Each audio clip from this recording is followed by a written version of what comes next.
Saudara, kita melanjutkan terus studi kita kristalisasi kitab Efesus yang ke-8 ini. Jadi kristalisasi itu suatu proses menuju benda-benda kristal yang kalau diterapkan ke dalam literatur itu artinya suatu proses untuk mendapatkan tema-tema yang utama, ya, tema-tema penting dalam suatu kitab. Jadi kita mempelajarinya per kitab, ya, di dalam Alkitab ini. Kitab Efesus sudah yang ke-8, kita angkatkan tema ini sebenarnya pasal 4, 5, 6 dari kitab Efesus itu suatu aplikasi lah, ya.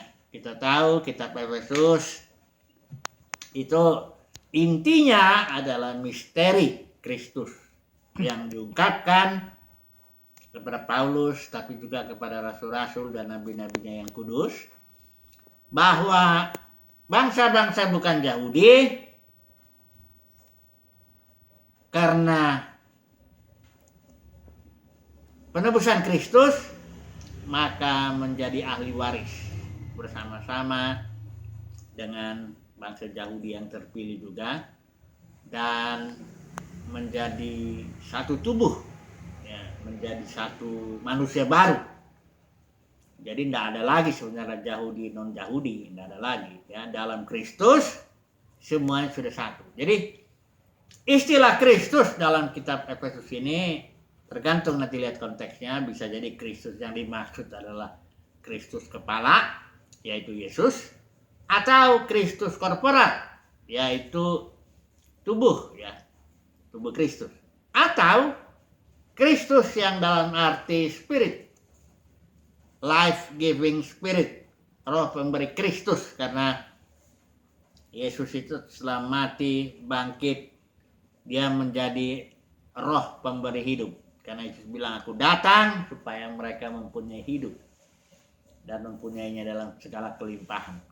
Jadi yang justru yang penting ini di sini juga, ya, Christ in you, katanya, the hope of glory, ya.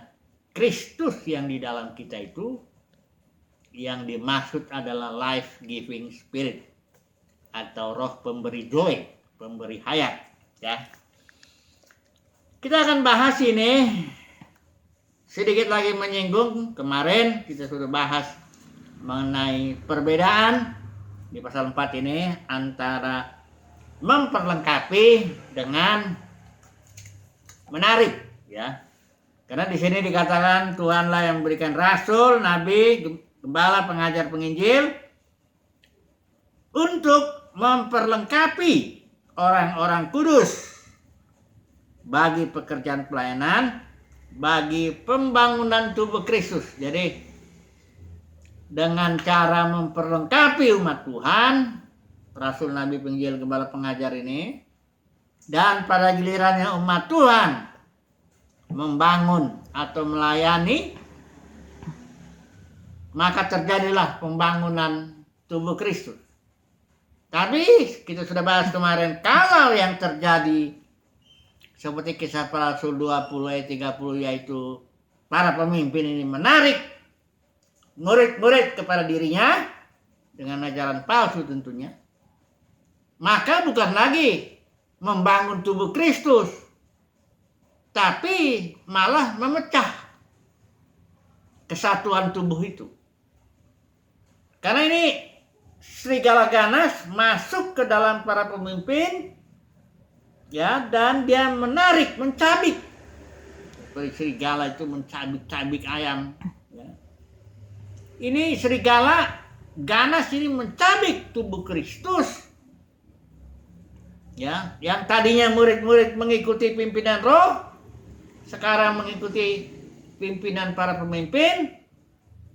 Ini tidak bisa diperhitungkan membangun tubuh Kristus, ya.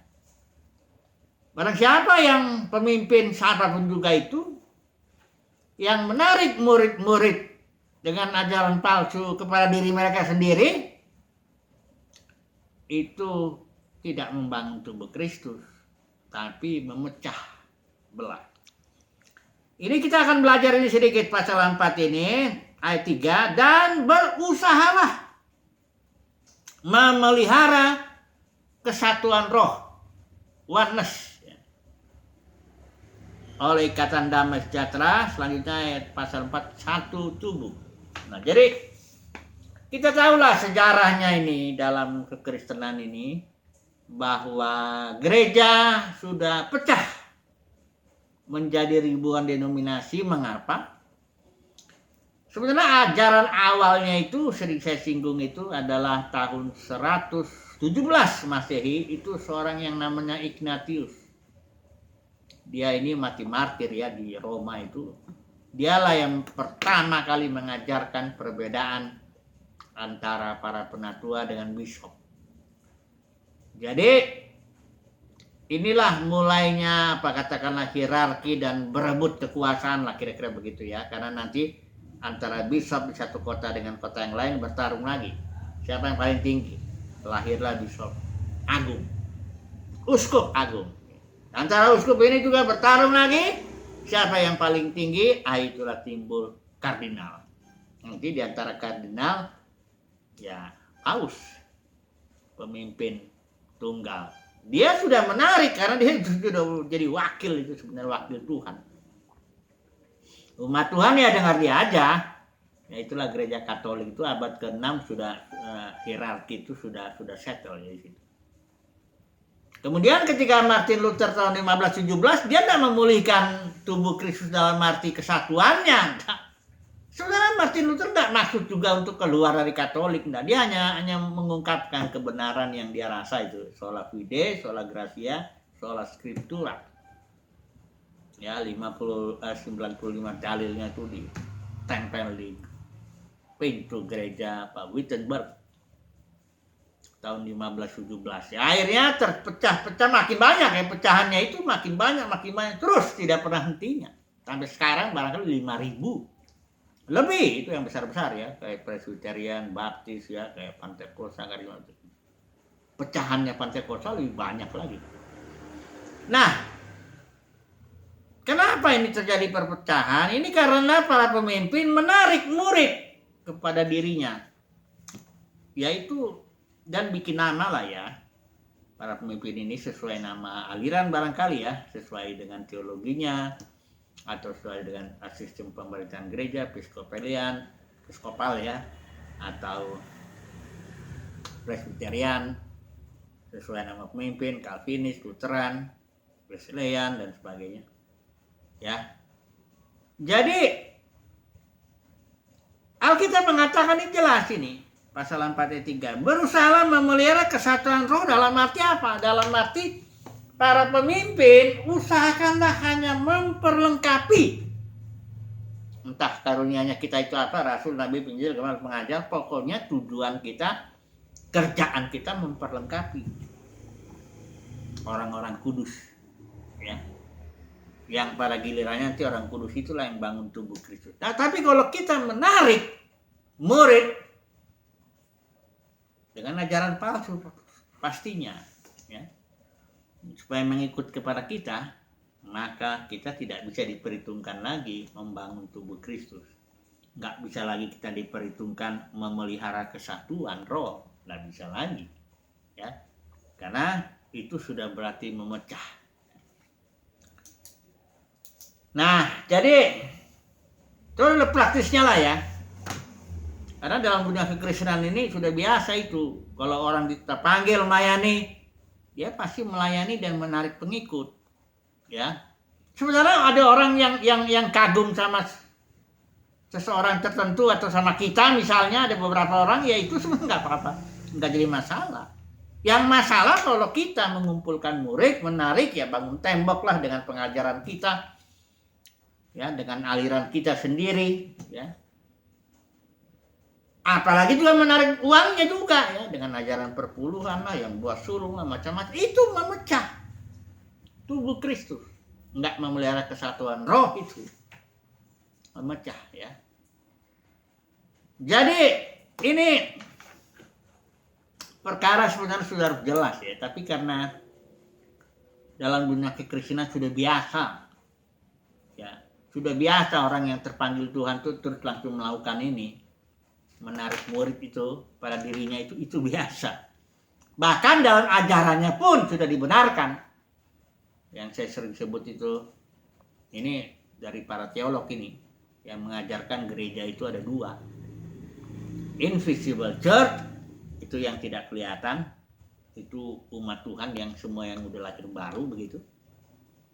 Kemudian yang visible church, ya enggak dibilang denominasi, tapi yang visible itu yang Presbyterian, ya Baptis, Calvinis, Lutheran, Wesley, Mennonite, semuanya itu dianggap visible church. Jadi gereja juga, padahal kita bilang itu perpecahan. Karena gereja di dalam Kisah Para Rasul tidak ada nama-nama begitu, dan tidak ada juga yang menarik murid. Semuanya ditarik Roh Kudus, dipimpin Roh Kudus, baik Petrus, Paulus, Ananias, Stefanus, semuanya. Ya, makanya istilah bisikan roh, roh melarang, penuh roh, semuanya istilahnya ada 70 kali di dalam kitab Kisah Para Rasul yang hanya 28 pasal itu. Jadi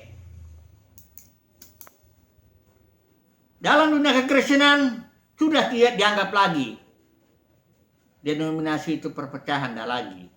Malah sudah dibenarkan dengan ajaran visible dan invisible church itu.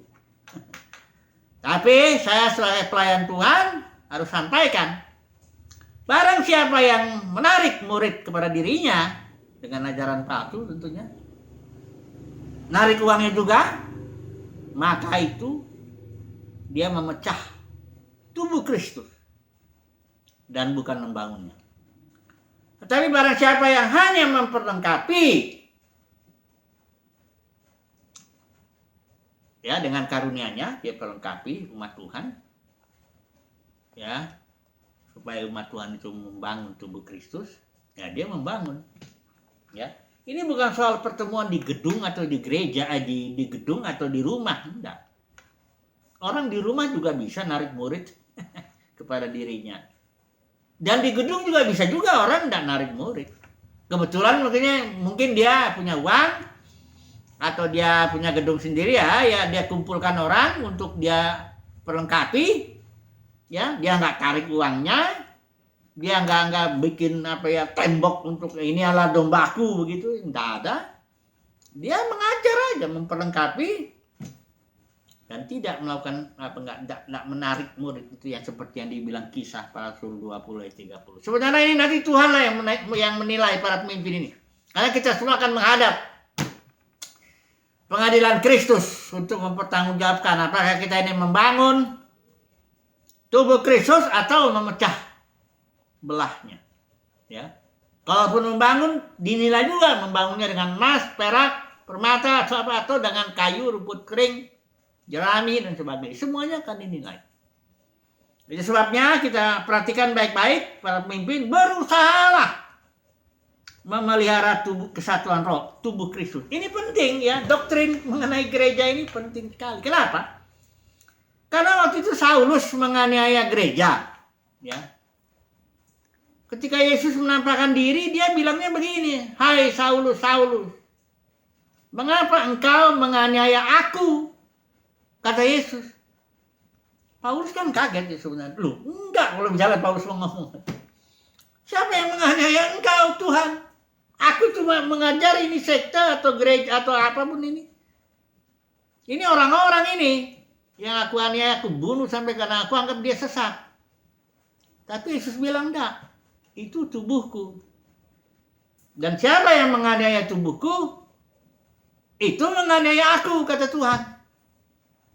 Bahkan siapa yang mengasih air putih satu cangkir pun untuk anggota yang terkecil dari tubuh itu sudah memberikan itu upahnya ada. Ya. Jadi ini sangat penting tubuh Kristus ini. Apakah kita bangun atau kita pecah? Apakah kita memperlengkapi murid atau kita menarik murid? Itu sangat penting. Karena ini Masalahnya apa yang terjadi, apa yang diperlakukan orang kepada tubuh Kristus, itu diperlakukan orang juga kepada Yesus yang duduk sebelah kanan Bapa. Jadi kalau saudara dan saya memecah tubuh Kristus dengan cara menarik murid-murid dengan ajaran palsu kepada diri kita sendiri atau kepada aliran kita atau kepada apa semuanya, itu sama dengan mencabik Yesus juga. Sebaliknya kalau kita memperlengkapi ya, berkorban ya, berikanlah apa yang ada, karunia kita apa semuanya itu untuk memperlengkapi murid-murid. Kita itu sebenarnya melayani Yesus juga itu. Jadi pendeknya ini doktrin tentang gereja atau tentang tubuh Kristus ini penting sekali, karena Yesus tidak bisa dipisahkan. Dia tidak mau memisahkan dirinya dengan tubuhnya, ya nggak mungkin. Kepala dengan tubuh ya satu. Ya. Jadi banyak orang belajar kristologi itu ya cuman Kristus kepala yang dipelajari. Apakah dia sepenuhnya Allah atau sepenuhnya manusia dan sebagainya. Tapi kristologi itu dengan gereja nggak bisa dipisah itu. Ya, eklesiologi itu sama penting. Oke lah, kita selesaikanlah dulu mengenai kesatuan ini yang praktis ini ya. Berikut kita di sini dikatakan pasal 4 ayat yang ke-20, tetapi kamu bukan demikian, kamu telah belajar mengenal Kristus, ya. Belajar di sini istilah Yunani itu mantano. Artinya belajar menjadi seperti, kata kerja belajar. Belajar mengenai Kristus ya. Saya kembali membedakan ya. Kristus ini spirit. Life-giving spirit. Christ in you, the hope of glory. Belajar Kristus yang di batin itu loh. Tidak hanya sekedar belajar Alkitab tulisan hitam di atas putih yang diilhamkan Tuhan, bukan itu saja. Ini belajar Kristus tidak sama nanti dengan belajar Alkitab di sekolah teologi, nggak sama itu. Ya. Orang bisa memahami Alkitab secara pengetahuannya ya, karena ini kan dokumen sejarah juga, ini buku ini kan, yang harus dilakukan dengan penelitian sejarah ya. Macam-macam metode lah itu. Bisa dia pengetahuannya tinggi. Tapi Kristus yang dalam batinnya tidak terlalu dipelajarinya. Dia tidak terlalu belajar bagaimana mengikuti pimpinan Kristus dalam batin. Ya, dia tidak terlalu pedulilah dengan manusia lah inner man ya, manusia batiniahnya. Makanya ada seperti yang saya bilang itu seorang hamba Tuhan Peter Ten, dia pernah dikasih pewahyuan mengenai dua manusia itu. Dia melihat manusia itu ada dua, ada yang lahiriahnya dengan segala pengetahuannya, dengan uangnya, jabatannya dan apa semuanya, dengan pelayanannya yang bahkan besar sebagainya. Dan yang kedua dia lihat manusia batiniahnya. Ada orang yang besar manusia secara lahiriahnya, tapi secara batinnya karena nggak belajar Kristus, nggak fokus kepada belajar Kristus ini, akhirnya manusia batinnya kurus, kecil, ya. Nah ini dikatakan di sini Paulus bilang karena ini benar-benar kitab Efesus ini kitab yang sangat-sangat spiritual, ya. Di sini kita diajar untuk kamu telah belajar mengenal Kristus, jangan lagi seperti orang-orang yang tidak pernah mengenal Kristus di situ. Ya.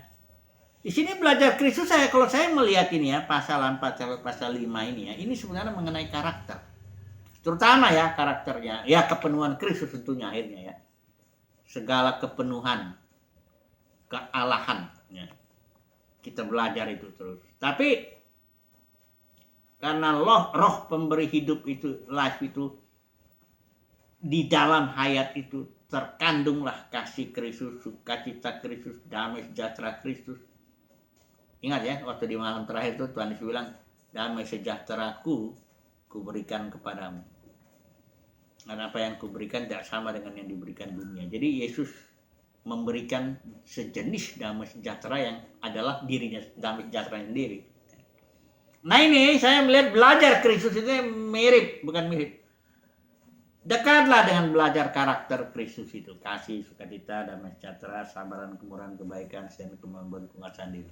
Itu sebabnya belajar Kristus jangan langsung disamakan dengan belajar sekolah teologi. Jangan dulu. Karena belajar Kristus ini, belajar mengenal Kristus ini perlu pendidikan disiplin, penderitaan, kegagalan, dihajar Tuhan, dibentuk, diproses lah. Ya enggak segampang belajar teologi. Enggak segampang itu. Belajar Kristus ini rada ribet. Karena dia Kristus di dalam dan tidak kelihatan. Dan kita hanya bisa bersandar Roh Kudus lah. Yang membentuk kita ini. Gimana respon kita ketika kita ditaruh dalam suatu situasi yang menjepit. Masalah yang menekan. Kadang-kadang berlarut-larut. Sepertinya jalan buntu gitu. Gimana respon kita? Ini artinya belajar Kristus ini. Belajar Kristus lebih kepada pengalaman sehari-hari. Makanya Yesus waktu ngajar murid-muridnya dia makan minum dengan bersama, hidup bersama, itulah dia belajar Kristus. Murid-muridnya tuh enggak duduk di sekolah, kalau duduk gitu ya, aku di sini ngajar, enggak begitu modelnya. Belajar itu modelnya hidup bersama, bangun hubungan, bangun fellowship. Ya. Itu maksudnya belajar Kristus di sini ya. Bukan berarti tidak perlu sekolah, itu boleh aja, ada tempatnya itu. Ya. Tapi jangan disamakan. Belajar Kristus jangan disamakan dengan belajar di sekolah Alkitab itu, jangan. Itu beda. Ya. Nah, berikut yang praktis ini ada lagi di sini kerajaan Kristus. Bagian ini di pasal yang kelima ayat 5 ini, ya.